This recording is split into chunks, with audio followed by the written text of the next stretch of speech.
una cosita que es más bien un detalle. A ver qué es lo que me dicen ustedes, qué se les ocurre que pasará aquí.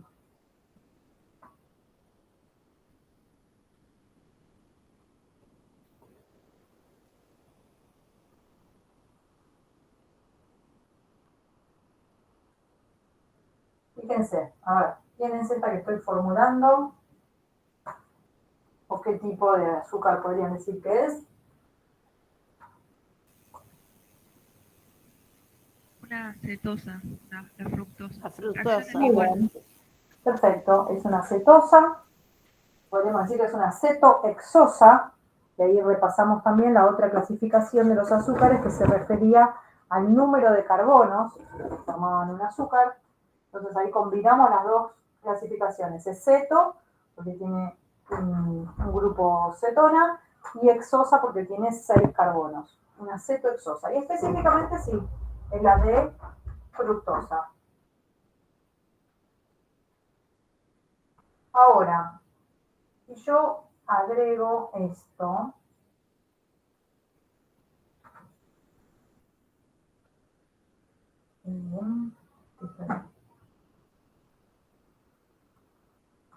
que rápidamente se darán cuenta de lo que es. Profe, pero ¿no era que las cetonas no reaccionaban o estoy confundida? No, no estás confundida. Las cetonas no reaccionan con Fehling y por eso viene a cuento esto aquí, porque la fructosa no es una cetona estrictamente hablando, sino que es una cetosa. Quiere decir que tiene un grupo ceto en su estructura, pero que ese grupo ceto está rodeado de carbonos que tienen oxidrilos. Entonces, ¿qué pasa? Es una cetosa. Las cetosas tienen la capacidad de isomerizarse, ¿sí?, a aldosas.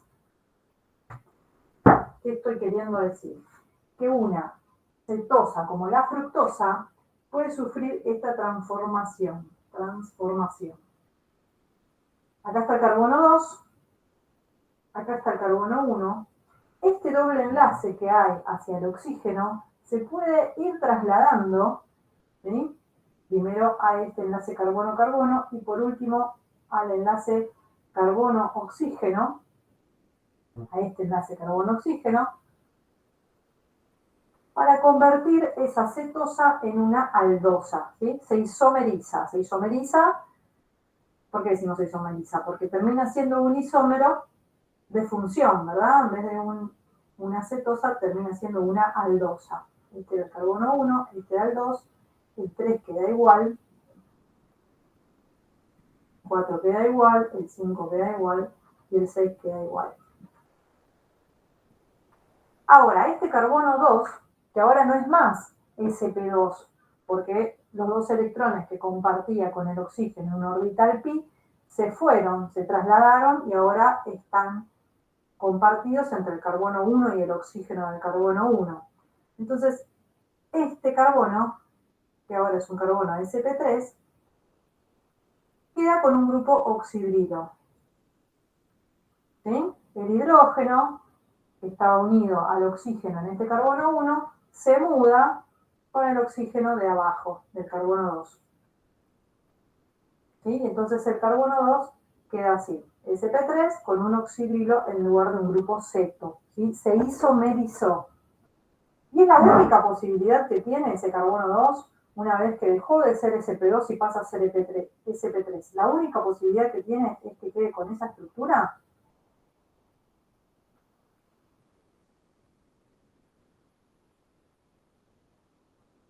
Porque yo fui un poco arbitraria, ¿no? Puse el oxidrilo de este lado, pero ¿qué otra opción tenía? ¿Puede ser alfa o beta, digamos? Claro, ya no sería alfa o beta porque estamos hablando de un azúcar de cadena abierta en este momento, pero el concepto está bien, es lo mismo, puede estar de este lado o puede estar de este. ¿Sí? Cuando se isomeriza, el oxidrilo nuevo del carbono 2 puede quedar del lado derecho o del lado izquierdo. Antes no importaba, porque esto era plano, ¿sí? El oxígeno estaba en el mismo plano que este carbono, que este carbono, que este carbono, para cualquier lado, no importa. Pero ahora sí importa. ¿Por qué? Porque ese carbono 2, ¿en qué se transformó? ¿En un carbono de qué tipo?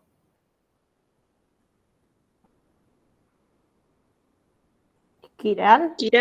Claro, además de ser sp3, es quiral. Entonces importa si está de la derecha o de la izquierda, porque se va a generar un compuesto u otro compuesto según justamente la posición de ese oxidrilo. De hecho, este compuesto lo conocen. ¿Cómo se llama?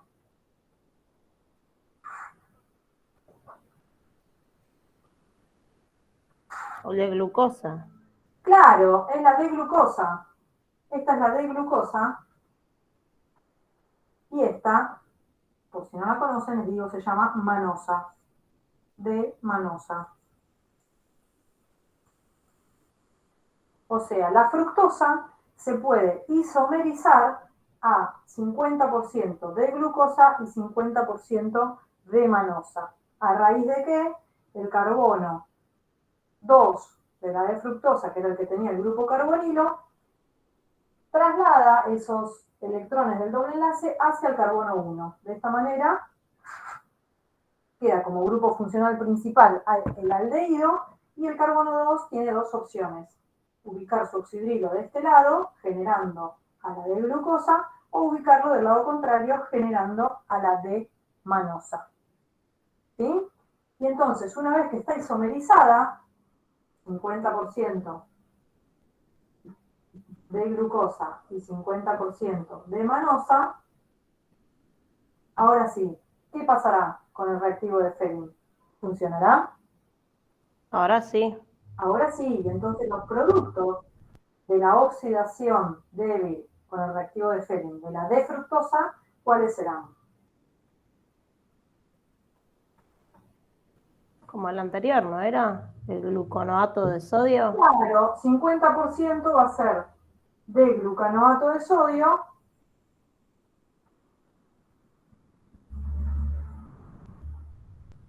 y 50%, ¿cómo le llamarían?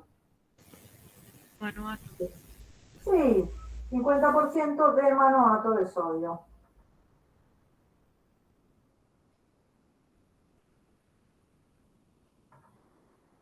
¿Qué son entre sí la D-glucosa y la D-manosa? ¿Son enantiómeros? No, no son, Primero, no son imagen especular, varían en la configuración de cuántos carbonos quirales. en uno serían epímeros. Claro, la manosa es epímero en carbono 2 de la D-glucosa. ¿Eh? Bueno, ¿y qué me falta? Me falta el agente oxidante, cómo queda después de oxidar a la fructosa, queda reducido a óxido de cobre,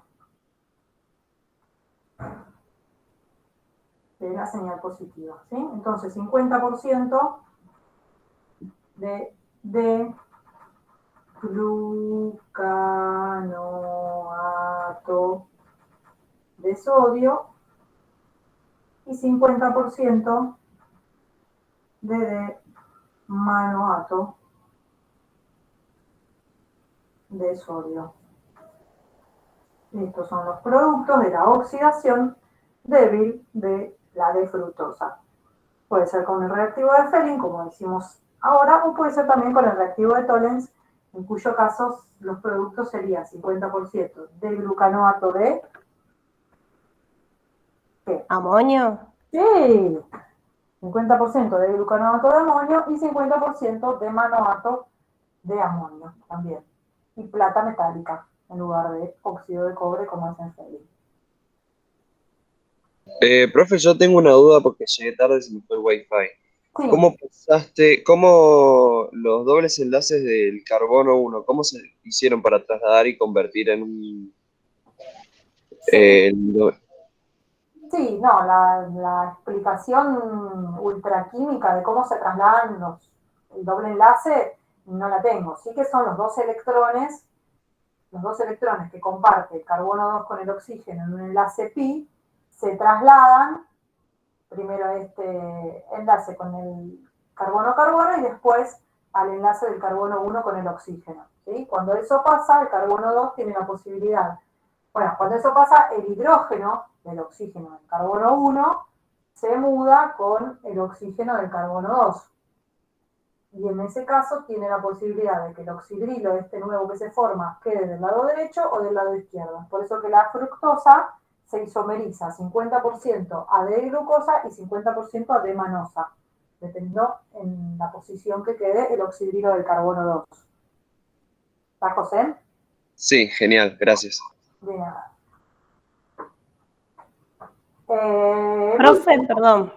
Entonces, como dijo yo que le había dicho que era un enantiómero, me dijeron que no. Sí. Claramente esa Epímero. parte me falta. ¿Cómo se llamaba? Epímero. Epímero es un Epímero. isómero óptico que varía en la configuración de un único carbono quiral, de uno solo. ¿Sí? En este caso, Gracias. de nada. Muy bien. Listo. Entonces, esto para complicarles la vida, cuando ya habían aprendido que las cetonas no reaccionaban con Fellini y con Tollens, aparecen las cetosas, que son la excepción, ¿sí? ¿Por qué? Porque tienen la posibilidad de isomerizarse a aldosas. Y las aldosas, como tienen el grupo funcional aldehído, reaccionan con Fellini y con Tollens. Se oxidan a las sales de sus bases conjugadas de los ácidos carboxílicos pertinentes. Muy bien. Y yo les había dicho que esto sucedía cuando los azúcares tenían el carbono anomérico libre. Te les iba a explicar qué significaba eso. Vamos a poner un ejemplo en el que el carbono anomérico no está libre, está bloqueado. ¿Y eso cómo lo podemos hacer? Supongamos que tenemos una D-glucosa en forma piranósica, alfa, por ejemplo, ¿sí? Podría haber sido alfa o beta porque yo les dije desde hace un rato que les vengo diciendo que esto se puede abrir e interconvertir en sus diferentes isómeros de cadena abierta y cerrada. Muy bien. Pero lo pongo así. Para expresar esto que acabo de decir yo, digamos que esto se puede abrir e interconvertir entre sus distintos isómeros de cadena abierta y cerrada, muchas veces se escriben los azúcares directamente de esta forma.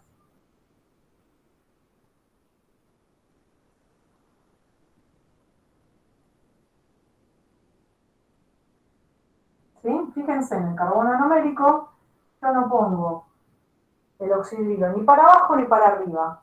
¿Sí? Lo pongo separado del hidrógeno, que sería el otro sustituyente que tiene ese carbono numérico, separado por una coma. Y de esta manera estoy indicando que esa cadena se puede abrir, ¿sí? E interconvertir en el alfa y el beta. ¿Tá? Entonces, esta es una manera de indicarlo. Otra forma de indicarlo pueden encontrarlo así, con una viborita a un oxidrilo. ¿Sí? Esa viborita quiere decir que puede estar para arriba o para abajo. Yo medio feo porque estoy en coma, ahí. ¿Sí? Esto es lo mismo. ¿Sí? Entonces vamos a expresarlo directamente así queda más remarcado después cuando vean el cambio. Ahí está. Una D-glucosa cualquiera.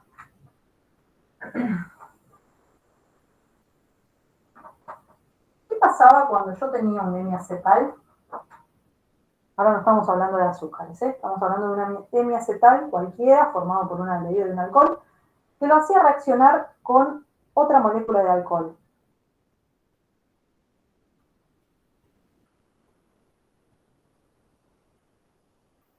Se forma el acetal.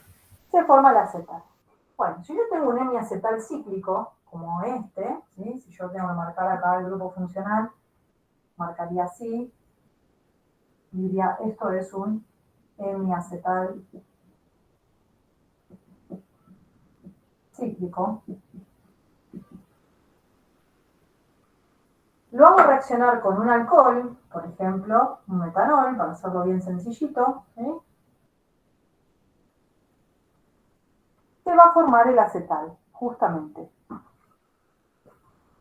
¿Y cómo se formaba el acetal? Y bueno, el oxidrilo del diacetal con el hidrógeno del alcohol y van a formar agua, ¿se acuerdan? Sí. ¿Sí? Y la cadena carbonada del alcohol quedaba unida al hemiacetal a través del oxígeno. ¿Sí? Entonces hago toda la estructura de la glucosa otra vez.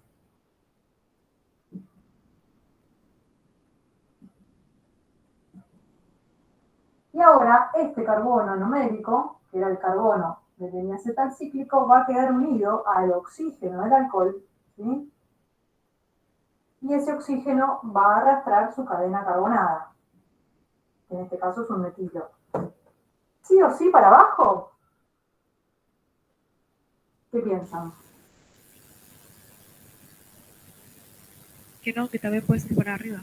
Claro, tiene las mismas posibilidades, cuando se produce esta reacción, de generar ese compuesto que de generar este compuesto.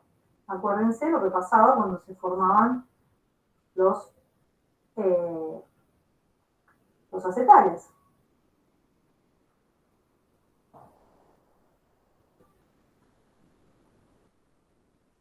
Entonces, de hecho, el producto de esta reacción de la D-glucosa con el metanol es un 50% esta molécula y un 50% esta molécula. ¿Cómo se llaman? Bueno, estos compuestos se llaman O-glicósidos. Cuando un azúcar reacciona con un alcohol para formar ahora un grupo funcional que ya no se llama más semiacetal cíclico, ¿cómo se llama? Este grupo. Acetal. Sí, es un acetal cíclico.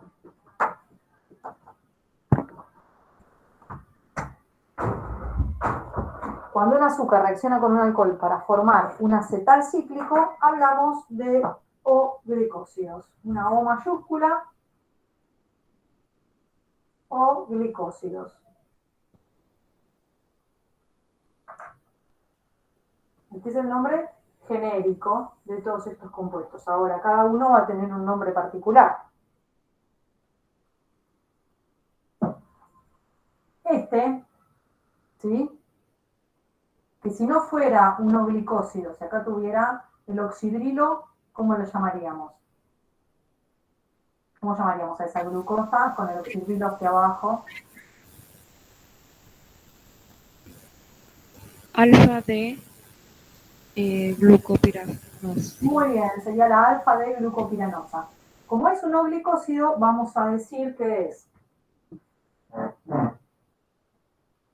se nombra así, O-metil alfa de glucopiranósido. Entonces, O indicando que se une lo que voy a nombrar detrás a través de un oxígeno, ¿sí? Es un O-glicósido. O metil porque vino del metanol, o sea que la cadena que se está uniendo al azúcar es un metilo. Y después alfa, porque la configuración es alfa, el carbono numérico, de glucopira y termino, en lugar de en piranosa, piranósido. Ahí estoy indicando que es un glicósido. ¿Cómo llamarían a este de abajo? O metil beta. Muy bien, este es el O-metil beta de glucopiranósido.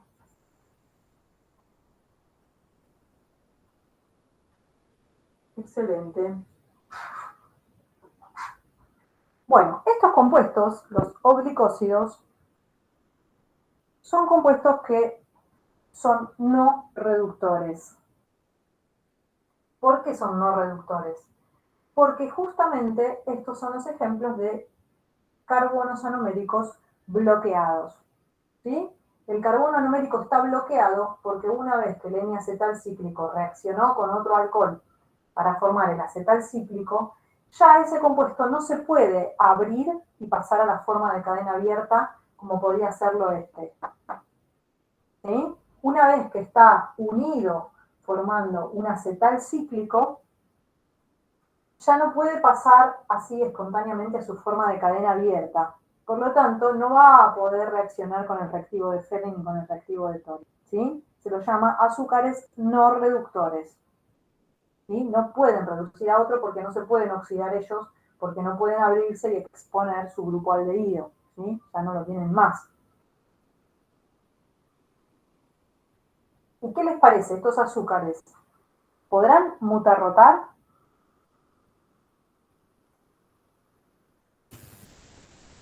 Esos no. No, ¿por qué?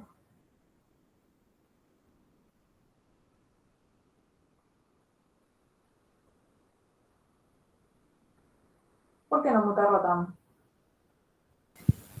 Y porque justamente no pueden saltar a la abierta y no pueden pasar a la otra conformación. Entonces, eso. No diferencia. Exactamente. Muy bien, exactamente. Por la misma razón que no reaccionan con Fehling y con Tollens, o sea que son no reductores, tampoco van a mutarrotar, porque para mutarrotar tenían que abrir su cadena para poder pasar por la forma de cadena abierta y ciclarse de una manera distinta. Eso generaba la mutarrotación. Si no pueden ya abrir su cadena, están permanentemente con la forma que tienen, por lo tanto no van a mutarrotar, ¿sí? Los azúcares no reductores tampoco mutarrotan. ¿Sí? ¿Por qué? Porque tienen el carbono numérico bloqueado. Por lo tanto, no pueden abrirse y pasar a su forma de cadena abierta y a sus diferentes isómeros. ¿Está claro? ¿Sí? Sí, Procesando. Muy bien. De la misma forma de la misma manera que se forman los oglicósidos, es la misma reacción que se produce para formar azúcares más grandes. ¿Sí? ¿Se acuerdan de los que estuvieron en la clase pasada? Empezamos la clase hablando de la clasificación de los azúcares. Había distintas formas de clasificarlos. Una eran las que ya vimos, ¿no? Entre aldosas y cetosas. Después por el número de carbonos que tenía cada unidad. Triosas, tetrosas, pentosas, hexosas. Y hablamos también de que se clasificaban según el número de unidades. Decíamos que eran monosacáridos y no podían ser hidrolizados a un azúcar más pequeño, disacáridos si se hidrolizaban a 2 monosacáridos, oligosacáridos si al hidrolizarse generaban entre 3 y 10, y polisacáridos si eran más de 10 los monosacáridos que formaban un determinado hidrato de carbono. Entonces, yo engancho la explicación con los oglicósidos, la explicación de cómo se forma, por ejemplo, un disacárido. Acá teníamos a la D-glucosa, ¿sí? D-glucosa. Yo quiero hacer una D-galactosa.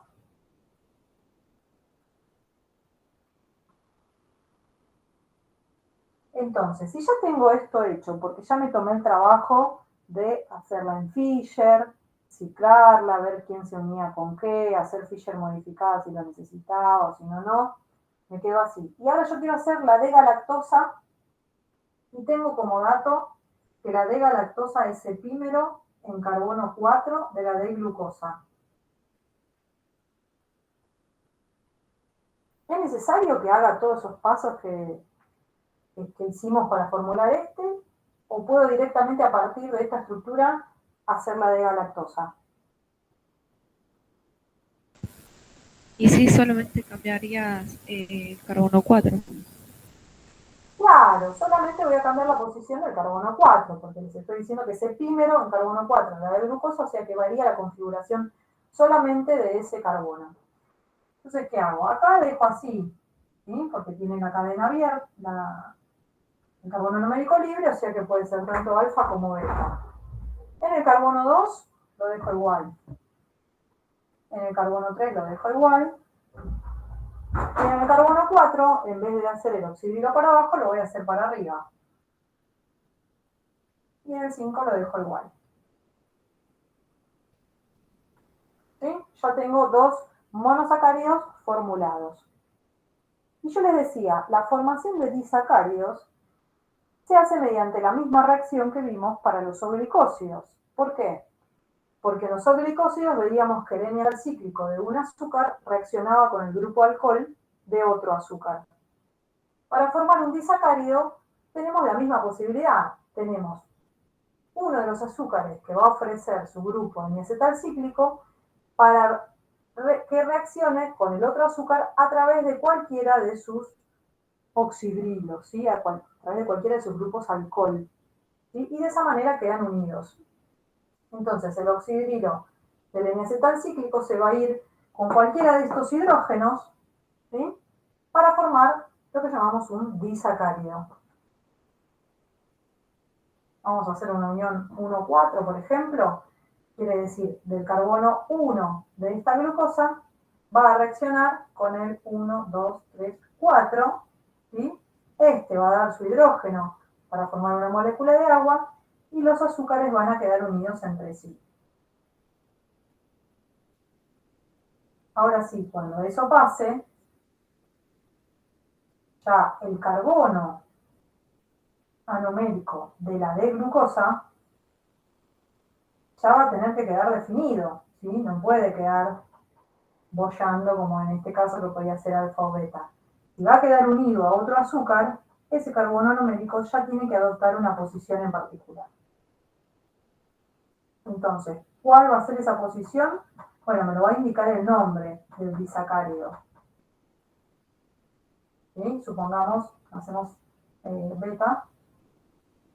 Fíjense.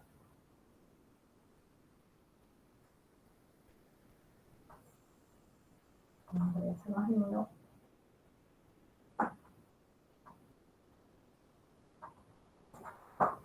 El oxidrilo de uno de los azúcares se fue con el hidrógeno de otro a formar agua.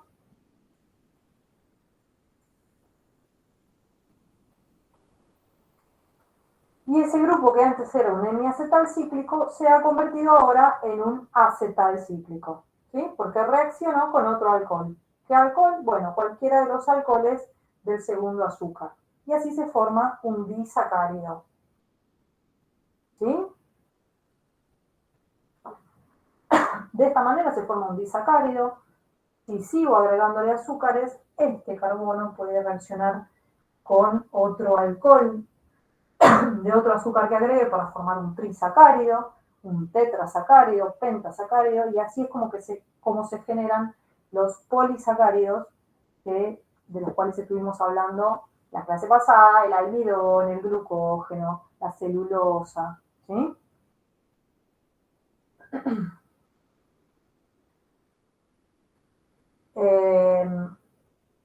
Entonces, si ustedes ven este disacárido y yo les pregunto, ¿este azúcar es un azúcar reductor? ¿Ustedes qué me contestarían? ¿Sí o no? Sí, porque el carbono numérico de la D-galactosa está libre. Muy bien, muy bien. Pensé que me iban a contestar mal, pero está bien. Este azúcar, este disacárido, es reductor, porque a pesar de que el carbono anomérico de la D-glucosa está bloqueado, ¿sí? Este sí no va a reaccionar, el carbono anomérico de la D-galactosa sí está libre. Puede abrirse y exponer su grupo aldehído para oxidarse y entonces reducir a otro compuesto. Este disacárido es reductor y también va a mutarrotar. ¿Sí? También mutarrota.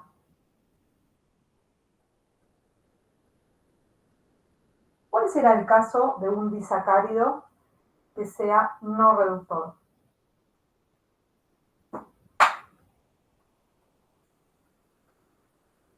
También los perdono si no lo saben, porque bueno. La sacarosa, ¿no era? Lo había La leído. sacarosa es no reductor, muy bien. ¿Pero por qué? ¿Qué pasa en la sacarosa? Porque estaba conformado por partes esquimolares de los sacarosos. No, no es esa la razón. Lo que pasa en la sacarosa es que la unión es entre los dos carbonos anoméricos de los dos azúcares, ¿sí? Si esta unión entre la glucosa y la galactosa fuera 1,1, que puede pasar, ¿sí? No siempre la unión es con los grupos alcoholes, sino que a veces puede formarse la unión entre los dos grupos hemiacetales, ¿sí? Ahora vamos a volver a este compuesto porque ahora lo vamos a aprender a nombrar. Pero si la unión hubiera sido 1,1, ¿sí? El carbono 1 de la glucosa con el carbono 1 de la galactosa, este sí es un ejemplo de azúcar no reductor. ¿Por qué? Porque los dos carbonos anoméricos están bloqueados. ¿Sí? A la glucosa la bloquea la galactosa y a la galactosa la bloquea la glucosa. Porque la unión es entre los dos carbonos anoméricos. Es el único caso en el cual el disacárido va a ser no reductor. ¿Está bien? Que la unión sea 1,1. Ahora igual voy a volver a la anterior, así los aprendemos a nombrar.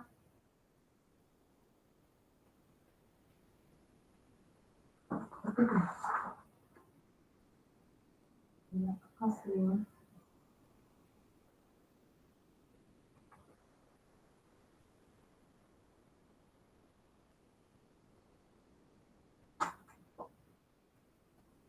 Esta era la unión original que teníamos. Entonces, ¿cómo se nombran estos azúcares? Yo voy a escribir acá el nombre y después lo voy a ir explicando despacito.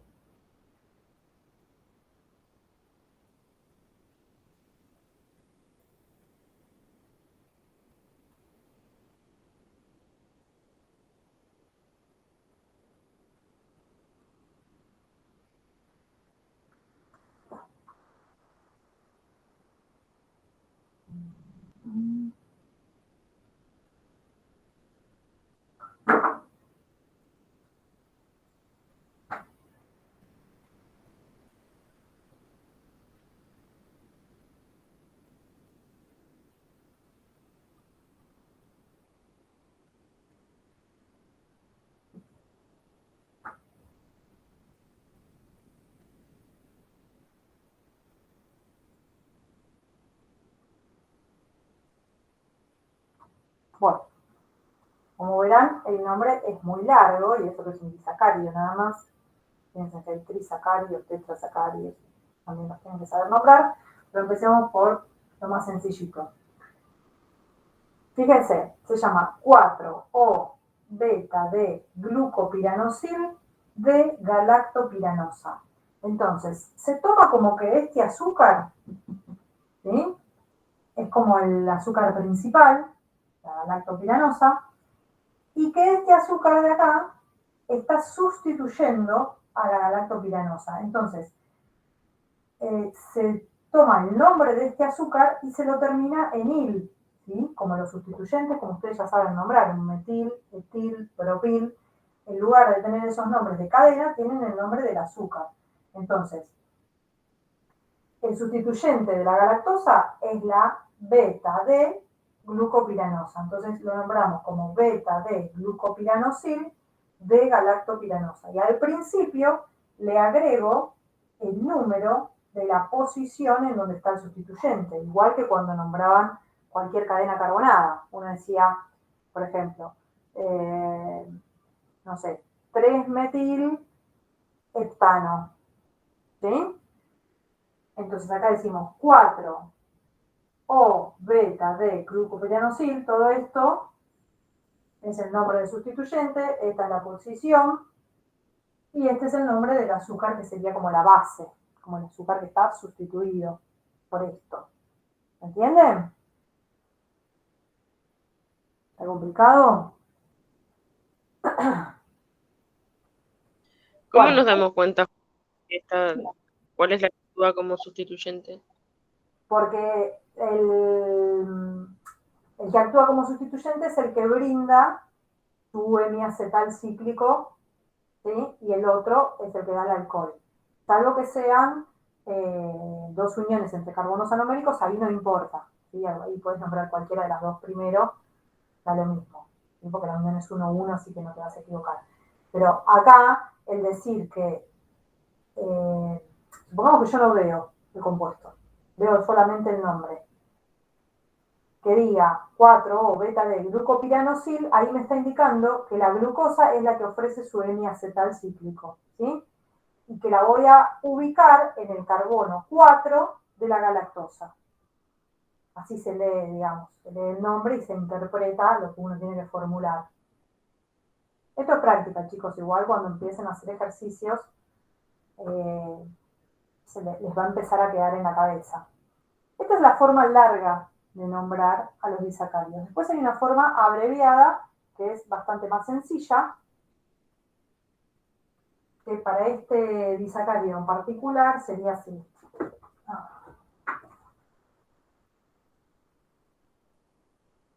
Sería group, beta, entre paréntesis, 1, 4, GALP. Vamos a agregarlo ahí también, de GALP.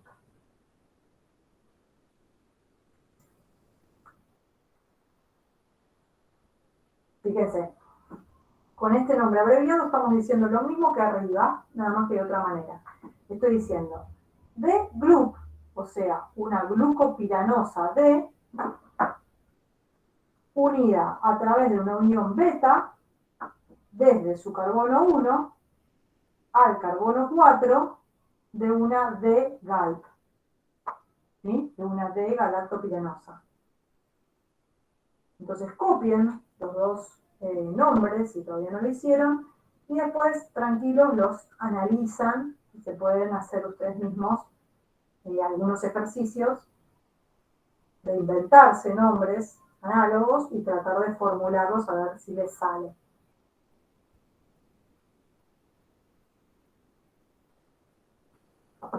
Muy bien.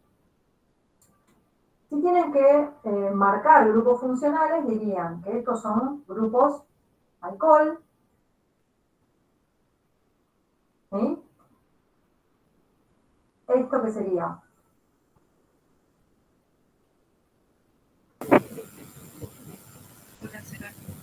Este es un grupo acetal cíclico.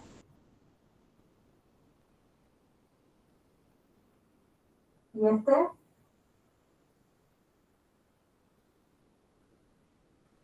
Hemiacetal cíclico. Este es un hemiacetal cíclico.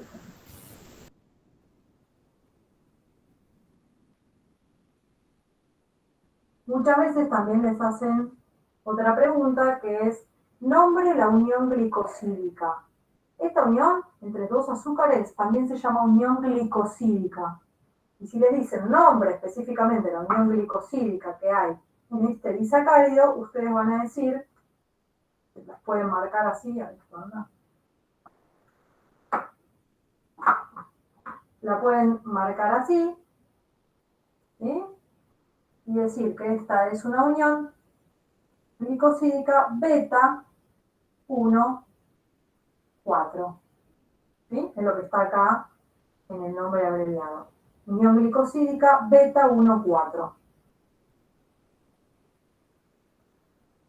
Ahí estamos indicando la configuración del carbono numérico de la glucosa. Y ¿Cómo era, profe? ¿Unión cuánto? Glicosídica. Gracias. Es una unión O glicosídica beta 1, 4. Unión O glicosídica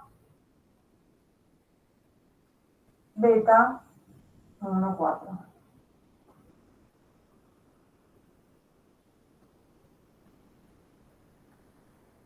Bueno.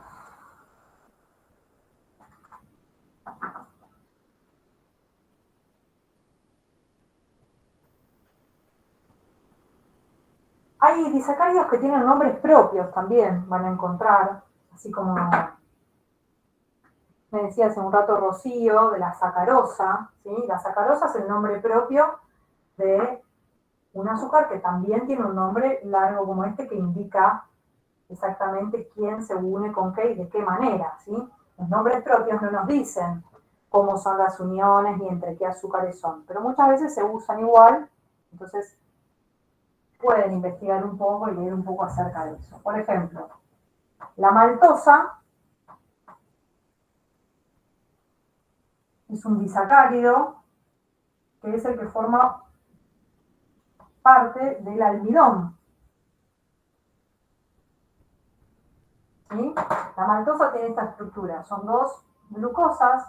Esto no se lo tiene que saber de memoria, ¿eh? Simplemente es a modo ilustrativo. Les quería contar algo. Estos minutos que nos quedan.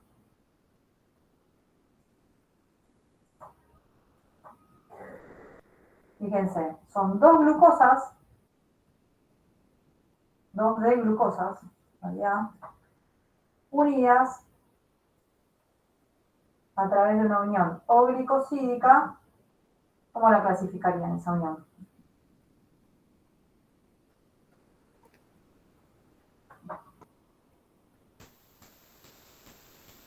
Alfa 1,4. Claro, esta es una unión glicosídica alfa 1,4. ¿Sí? Entre dos glucosas. Esta es una D-glucopiranosa y esta es una D-glucopiranosa.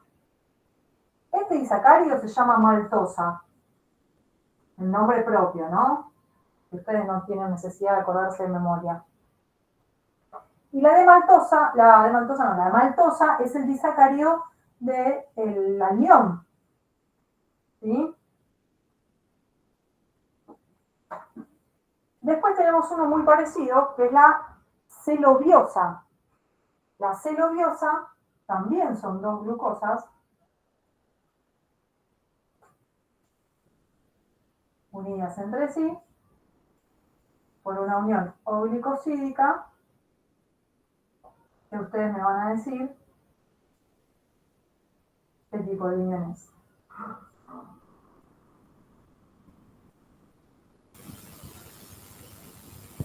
Beta.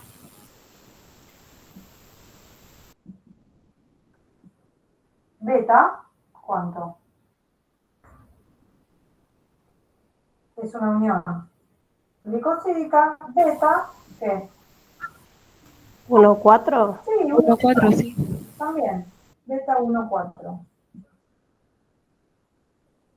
Beta 1,4. O sea que lo único que cambia entre estos dos disacáridos es, ¿qué cosa?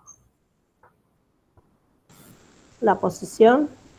Claro, la configuración del carbono numérico de una de las glucosas, ¿sí? Lo demás es todo idéntico.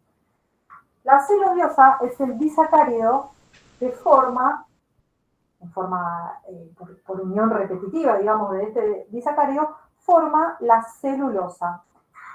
¿Y qué pasa con la celulosa y los animales monogástricos, o nosotros, los humanos, que bueno, también somos monogástricos, o sea que tenemos un solo estómago? ¿Qué pasa con la celulosa, saben? No la podemos digerir. No la podemos digerir, ¿sí? Mientras que el almidón lo podemos digerir. Comemos arroz y engorda, fideos y engorda. Comemos lechuga y no engorda. ¿Por qué es eso? Porque el almidón, que es el azúcar, el polisacárido que está en los granos, ¿sí? O en las harinas, está formado por maltosa, por uniones entre glucosa alfa 1,4. Las uniones alfa sí las podemos digerir. Tenemos enzimas que rompen uniones alfa, ¿sí? Entonces, ¿qué hacemos? Comemos harinas, nuestras enzimas pueden digerir este polisacárido, ¿sí? Porque esto repetidamente es un polisacárido, y entonces absorbemos toda esa glucosa y engordamos, ¿sí? En cambio, comemos lechuga, que está formada por celulosa, cuyo disacárido que lo forma también son glucosas, pero la unión es beta 1,4, y sin embargo esas enzimas para digerir o para hidrolizar uniones beta no las tenemos. Por eso comemos lechuga o acelga o lo que sea de verdura y no lo podemos digerir, entonces no absorbemos esas glucosas.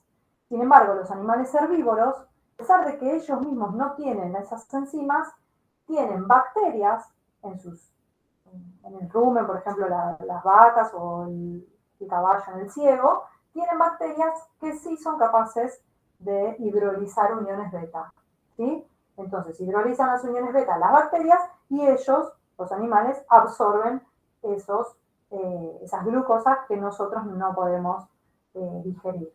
Así que fíjense que Importante esta pavadita de la configuración alfa o beta en un disacárido o en el otro, que hace que la nutrición de dos animales de especies distintas sea justamente completamente diferente. ¿Sí? Bueno, esto a modo ilustrativo ya les decía, pero para que vayan entendiendo por qué ustedes están estudiando durante 3 clases seguidas la estructura de los hidratos de carbono. ¿Sí? Con esto cerramos. Lo único que nos queda teórico por terminar de ver son los derivados de hidratos de carbono, que bueno, si lo pueden leer de la bibliografía, buenísimo, y si no, igualmente en la clase que viene lo vamos a explicar, pero para que ustedes puedan resolver toda la guía de la serie 9, necesitarían leer un poco de eso, ¿no? Derivados de hidratos de carbono.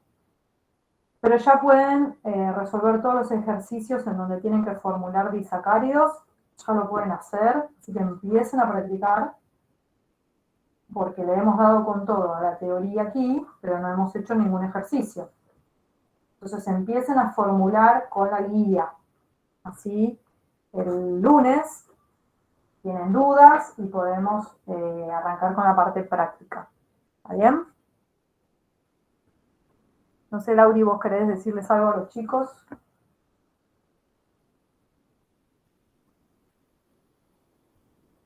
Bueno, entonces con esto cerramos por hoy. ¿Alguien quiere decir algo más? Mientras voy deteniendo la grabación.